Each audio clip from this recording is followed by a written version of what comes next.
يا وارد الأنس والأفراح في السحر أزعت ما بفؤادي من لظى الكدر يا وارد الأنس والأفراح في السحر أزعت ما بفؤادي من لظى الكدر يا وارد الأنس والأفراح في السحر أزعت ما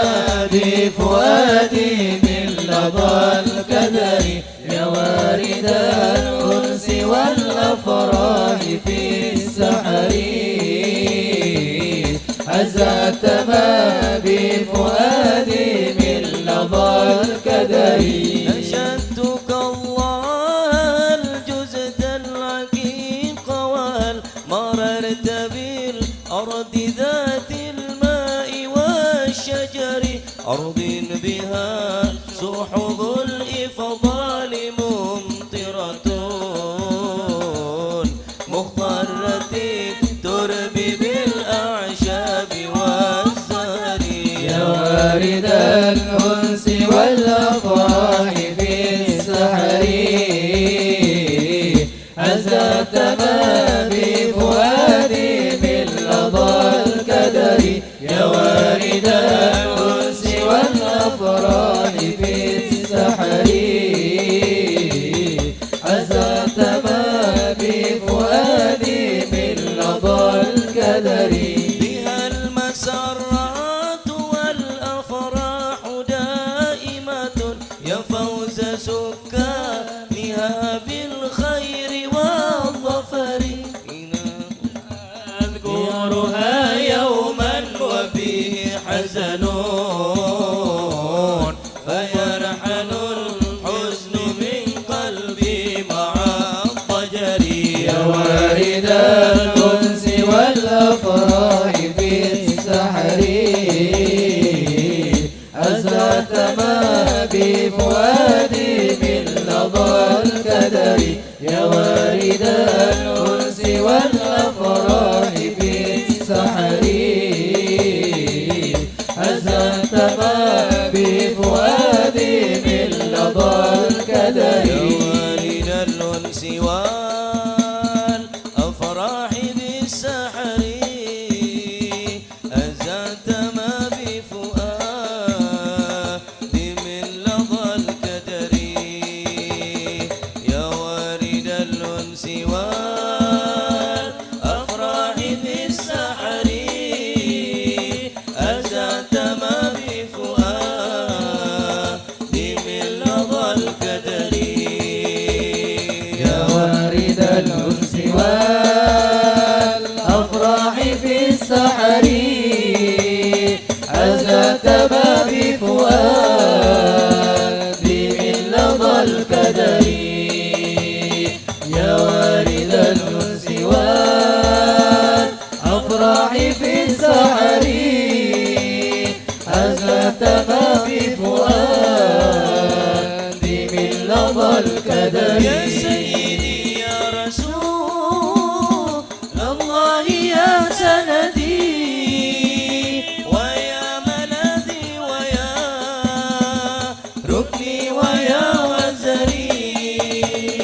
يا سيدي يا حبيب الله يا سندي ويا ملاذي ويا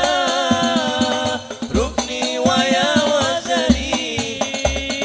ويا غياثي ويا كفي ويا ثقتي ويا سروري ويا وطري يا وارد الأنس والأفراح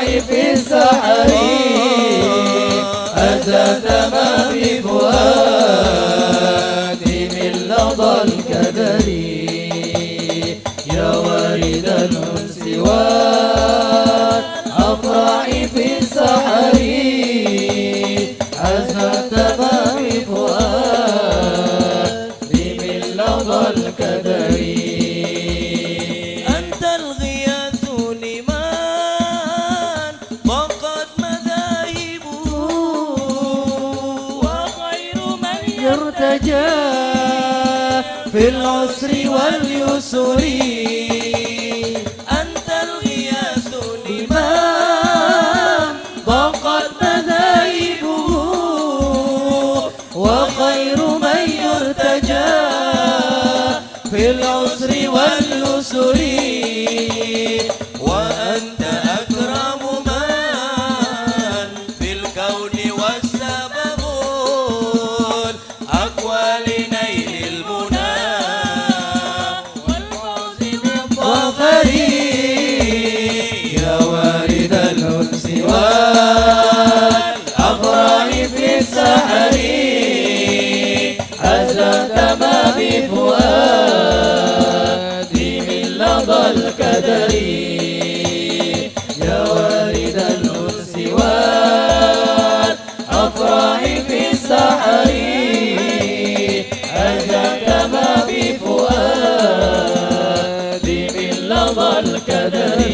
دعوني فالذي أهوى دعني وأبداني من البشرى علما وأظهر لي غميضات المعاني يقينا عندما كشف اللسان ألا يا الله ألا يا الله حبيبي يا رسول الله ألا يا الله ألا يا الله ألا يا وأوضح في الله الهوى قصدي وشاني على ورع وجنبني الملامة مضى في العلم والتقوى زماني وفي الأخرى إلى دار المقامة ألا يا الله ألا يا الله حبيبي يا رسول الله ألا يا الله ألا يا الله ألا يا وتدل على الله الرضا في كل آن ولا يخشون عقباها نداما لهم من فائضات الامتنان مواهب أدركوا فيها الإمامة ألا يا الله ألا يا الله حبيبي يا رسول الله ألا يا الله ألا يا الله ألا يا عسى الله معهم إلى دار الجنان وساكن النبي أهل الزعامة عسى معهم إلى دار الجنان وساكن النبي أهل الزعامة عليه الله صلى